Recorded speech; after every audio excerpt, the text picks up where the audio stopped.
You are nothing but a useless old woman. This is where you belong." Those were the last words my son Michael hissed before slamming the car door and driving away, leaving me stranded in front of a rotting shack buried deep in the woods.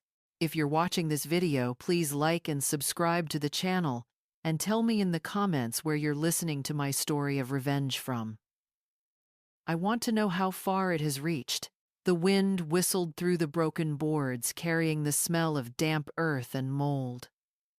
My suitcase sat at my feet, too small to hold a lifetime, yet heavy, with the humiliation of being cast aside by my own blood.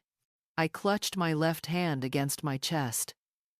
The wedding band I had worn for more than 50 years glinted faintly in the dying light. That ring was all I had left of my husband Henry and the decades of sweat and sacrifice we had built together. My name is Lillian Brooks. I am 74 years old. And this is the story of how betrayal stripped me of everything and how I found the strength to rise again. I was born in a small town in Ohio. My father plowed fields with horses, my mother mended clothes for neighbors to keep food on the table. From them, I inherited calloused hands and a belief that dignity is worth more than gold. When I married Henry, we had nothing but determination. He worked construction while I set up a sewing corner in our tiny house. For 35 years, I bent over that machine, stitching prom dresses, wedding gowns, and uniforms by the dim glow of a yellow lamp. Every penny went toward raising our 3 children. Michael, our firstborn, then Daniel, then Sarah, Henry, and I dreamed of leaving them something solid, something more than memories. Together, we managed to buy a modest farm outside Columbus, a house with 5 acres of fertile land, a barn, and a clear stream that sparkled in the mornings. That farm became our pride, our life's investment, our future inheritance. I believed the house would always be filled with laughter. On Sundays, Henry grilled chicken in the yard while the children chased each other through rows of corn. I told myself the hard years were worth it, but as the years passed, I began to see shadows forming in Michael's eyes. Shadows of pride, of disdain, of something darker that would one day turn against me. And now, standing before this collapsing cabin, my husband, gone, my other children, far away, I realized that Michael had finally shown his true face. From the time Michael was 12, he carried himself as if he were above the rest of us. While Daniel and Sarah would run to greet me after school, Michael would stand apart, his sharp eyes fixed on my hands as though he were calculating their worth. One evening, I was finishing a dress for a neighbor's daughter when Michael walked into the sewing room. He leaned against the doorframe, arms crossed, his voice dripping with disdain. "Mom, why do you keep doing this? No one respects people who sew for a living. I don't want to be the son of a laborer." I swallowed the sting of his words and kept the machine humming. "Michael, honest work is never shameful. These hands may be rough, but they built this home," he snorted. "One day I'll be someone important. I'll have money, a big office in the city. I won't stink of old fabric like you." Before I could respond, Daniel rushed in holding a toy plane he had built from scraps. "Look, Mom, it can fly," he spun in circles, laughing. Sarah clapped her hands and their joy filled the room. But Michael only rolled his eyes and left without another word. I wanted to believe his ambition was harmless. I told myself he would mature, that he would understand the value of effort. But deep down, the pride in his tone unsettled me.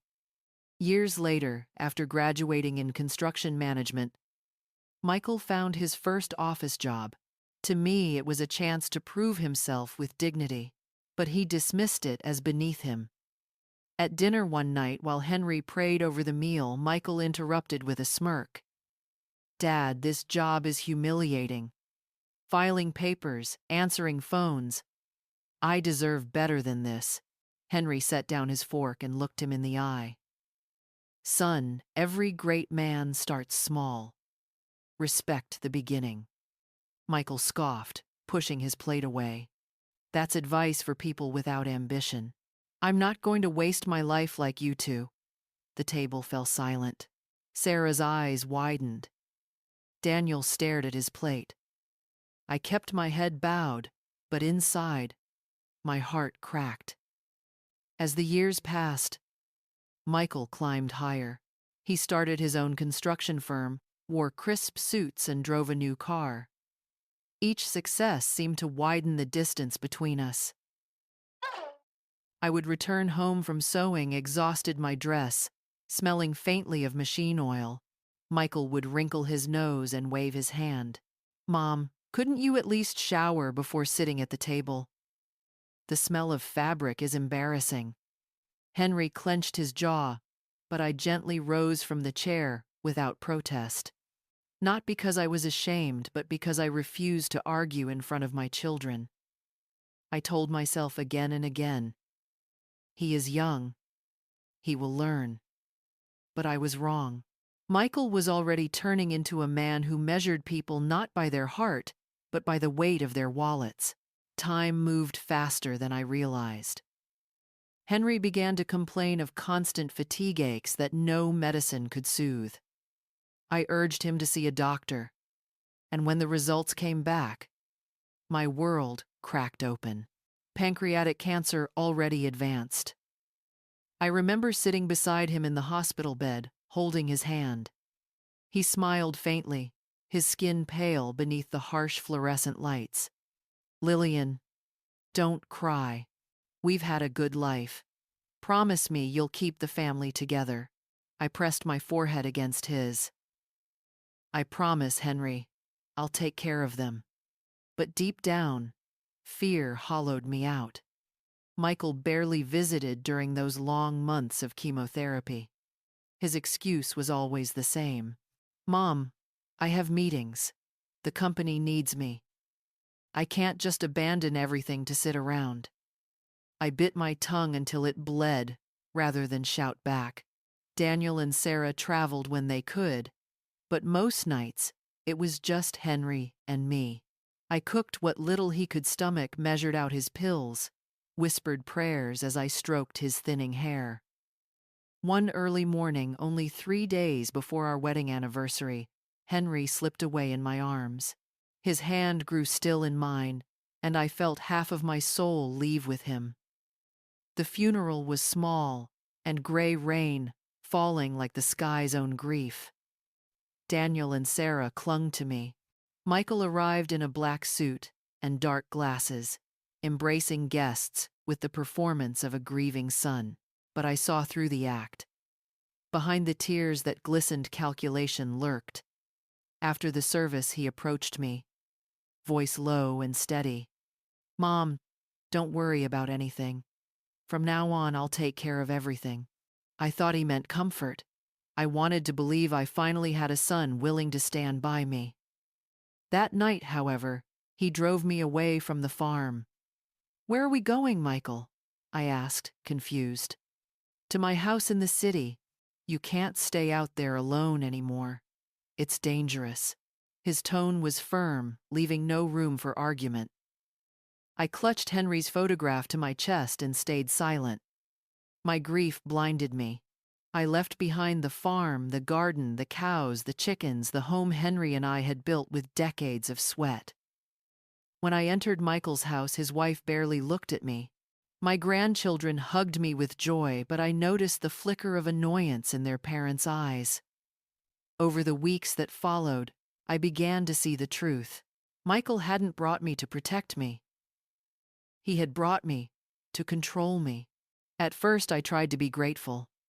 Michael's house in the city was large and modern, with polished floors and tall glass windows. I told myself I could find a corner of peace there, but the truth revealed itself quickly. One morning, I entered the kitchen, hoping to make pancakes for the grandchildren. Michael's wife, Denise, blocked my way. You don't need to cook, she said coldly. The kids don't like country food. Her words stung, but I stepped back. Later, when I sat in the living room, Michael frowned at me. Mom, could you sit somewhere else? You're right in the middle. I moved quietly to a corner chair, clutching Henry's photograph like a shield. Day by day, the rules piled up. Don't touch this. Don't go there. Don't distract the children. I began to feel like a ghost drifting in my own family. One Sunday during lunch, Michael's voice cut through the chatter. Mom, stop filling the kids' heads with those farm stories. They don't need to hear about cows and chickens. They need ambition, not your backward nonsense. My fork trembled in my hand. Daniel and Sarah weren't there to defend me. Denise smirked, sipping her wine. My grandchildren looked from their father to me, confused, their little faces tight with uncertainty. Michael leaned closer, his tone sharper. Do you hear me? You're embarrassing. I swallowed hard, pressing my lips together. For Henry's sake, for the children's sake, I stayed silent. That night, in the privacy of my room, I whispered into the darkness. Henry, forgive me. I'm losing them. The breaking point came one Friday morning. Michael entered my room without knocking, holding a folder. Mom, I've already transferred everything into my name. The farm, the accounts, even your pension. It's easier this way. My heart pounded. Michael, how could you do this without asking me? He laughed, the sound sharp as broken glass. You're old. You can't handle it anymore. Supporting you is already a burden. Those words pierced deeper than any knife.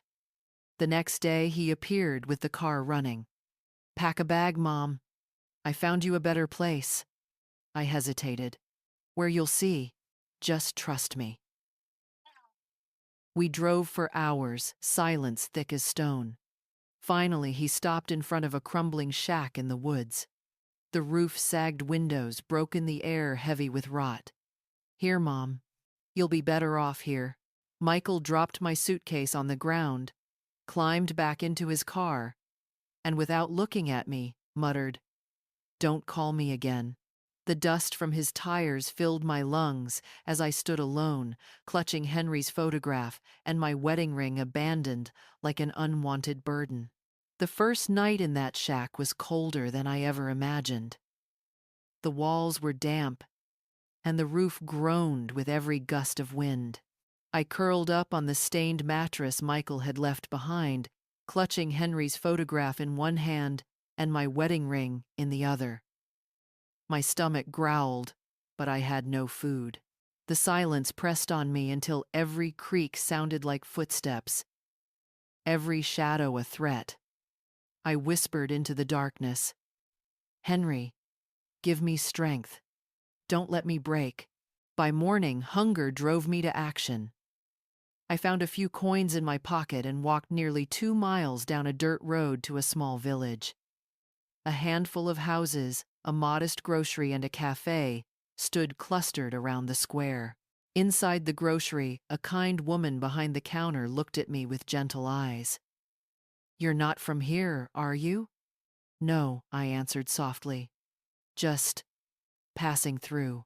Could I have some tortillas and beans, please? She handed me a small bundle, slipping an apple in as well. On the house, she said, smiling. I blinked back tears. Thank you. Truly. Outside, as I sat on a bench eating, a familiar voice startled me. Lillian, is that you? I turned and gasped. It was Mr. Whitaker, a man I had known years ago when Henry worked construction jobs in town. His hair was grayer, his back a little bent, but his eyes were the same.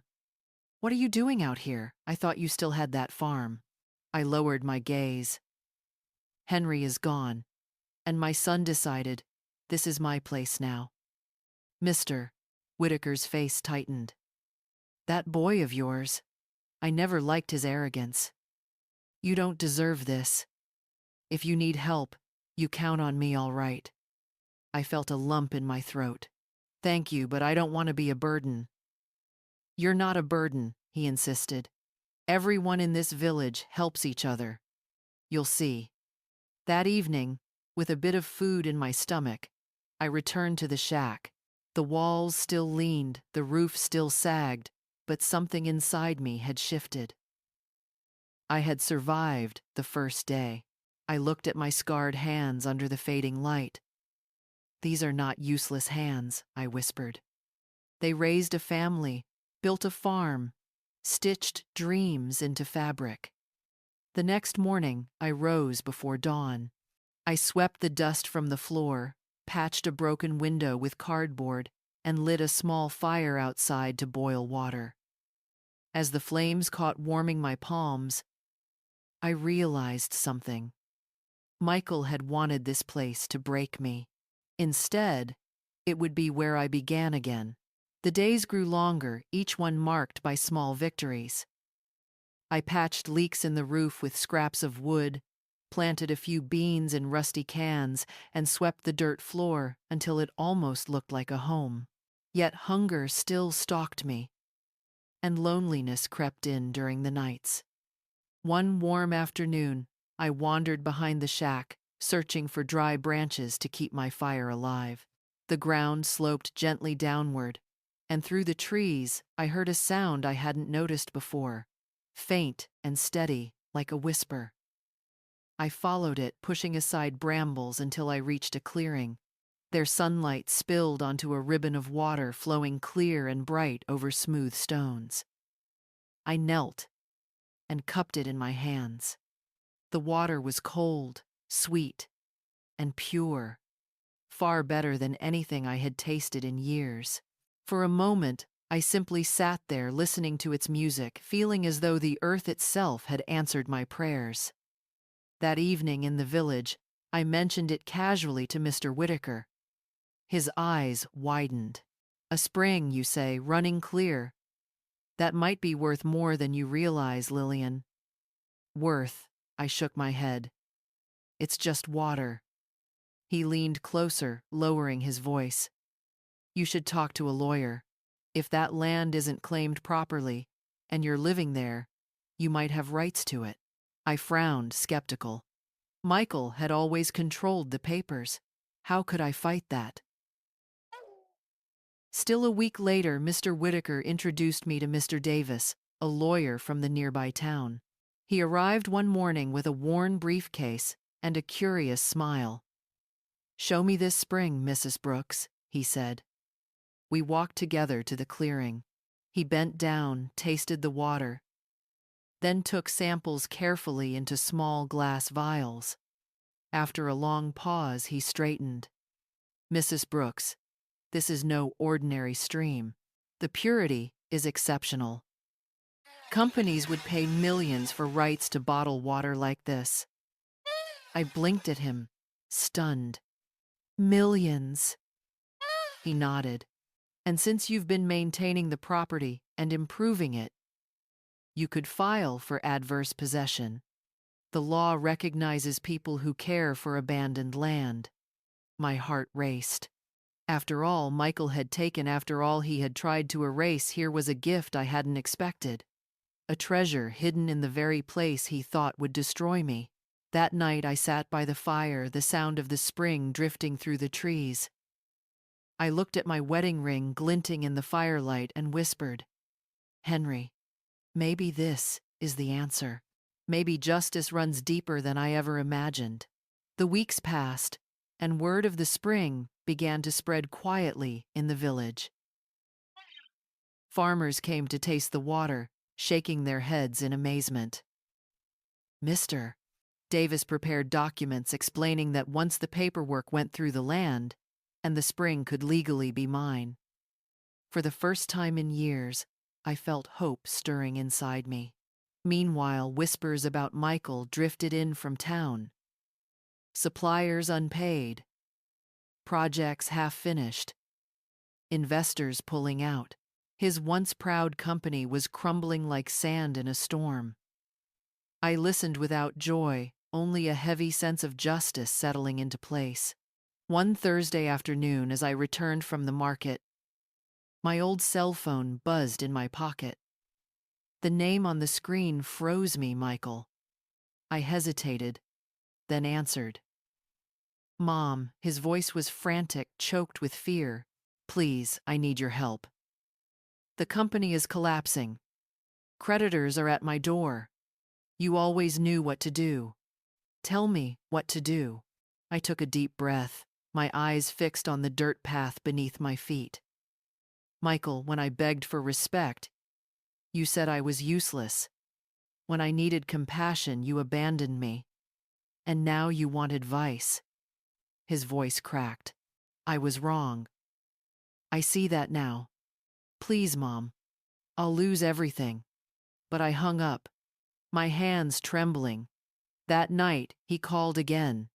Then, the next day. And the day after. By Sunday, the missed calls totaled 45. Each ring echoed through the shack, but instead of sorrow, I felt a strange calm. Life had shifted the weight of the scales. On the 46th call, I finally answered.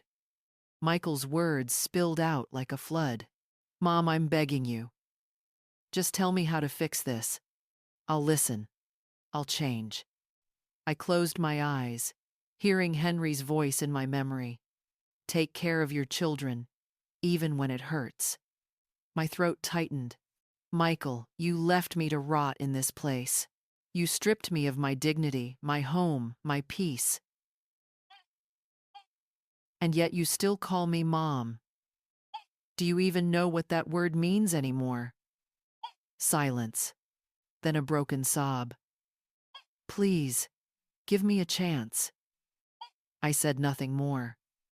I ended the call, the spring murmuring outside, like a reminder.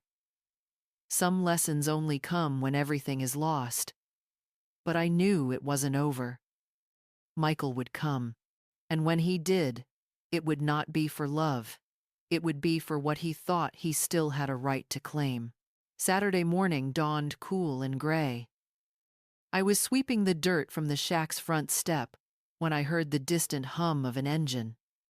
My chest tightened. Only one person would come here, uninvited. A white truck pulled up, kicking dust into the air. The door swung open, and Michael climbed out.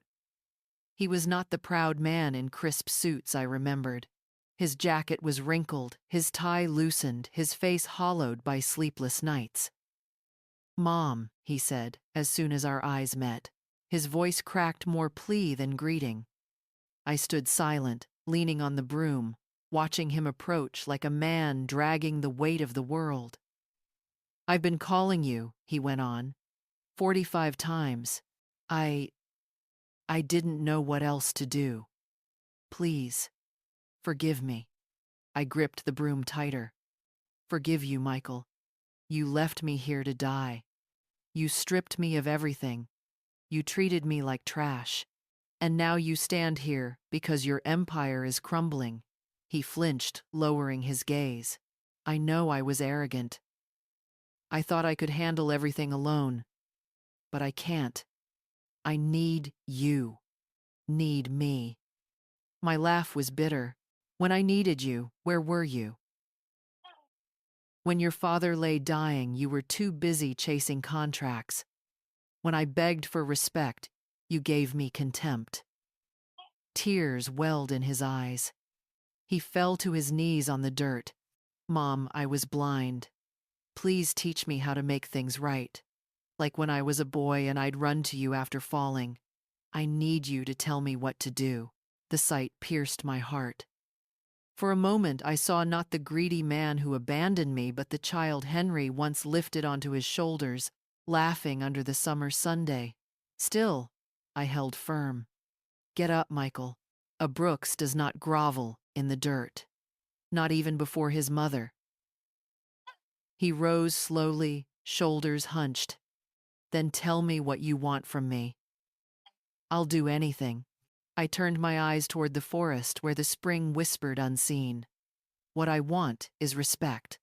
What I want is honesty. What I want is a son who doesn't measure people by money. His lips trembled. I can change. Please give me the chance. I shook my head. Change is not spoken, Michael. It is lived. And so far, your actions have told me everything. We stood in silence, the wind rattling the broken boards of the shack. Finally, I stepped aside. Sit if you wish. But understand this, you have no power here anymore. Not over me. Not over this land. If you stay under my roof by my rules. He nodded slowly, eyes filled with a fragile hope. But in the pit of my stomach, unease twisted. Michael had always been clever with words, skilled at appearing broken when he wanted something. And though I allowed him a chair at my table, I could not silence the voice inside me whispering, "He is still your son, but he may also still be your enemy." For a few days, Michael tried to play the part of a changed man. He rose early, chopped wood, even repaired part of the roof that sagged dangerously. At supper, he bowed his head when I prayed, and at night he sat quietly by the fire, as if the flames could burn away his sins. But I had known him too long. His silence was not peace, it was calculation. One night, after I had gone to bed, I woke to a faint glow outside the shack. At first I thought it was the moon, but then I heard the crunch of footsteps. Slowly, I rose, taking the wooden stick I kept near my bed, and crept to the window. There he was, Michael, kneeling by the spring with his phone out recording video, whispering into the receiver. Untapped clean water source. Worth millions. Don't worry. I'll handle my mother. Just be ready with the contract. My chest tightened. The words stabbed me deeper than when he abandoned me here. I pushed open the door and stepped into the night. Michael. My voice rang through the clearing. He jumped, fumbling to shove the phone into his pocket. Mom, I was just admiring the water. Don't lie to me, I snapped, gripping the stick. I heard you. Who were you talking to? He looked down his jaw, working, then muttered, Investors. They could help us both. Don't you see? We could be rich, Mom. I took a step closer, the spring murmuring at my back. Rich. You already had everything. A family, a home, a father who adored you, a mother who worked her fingers bloody so you could rise. And you threw it all away. Money is all you see, even now. He raised his hands as if to calm me. I can fix this. Just sign the rights to me, and I'll handle the rest. You won't have to worry about anything. My grip tightened on the stick. Sign. After you stole my house, my pension, and my dignity. After you left me here to rot. No, Michael. Never again. His eyes darkened, the mask slipping. Don't be foolish, Mom. You're 74. What do you know about contracts, about business? You'll ruin this chance. If you cling to pride. I straightened, feeling Henry's spirit steady my spine. What I know, Michael, is that dignity is worth more than any deal you could ever sign.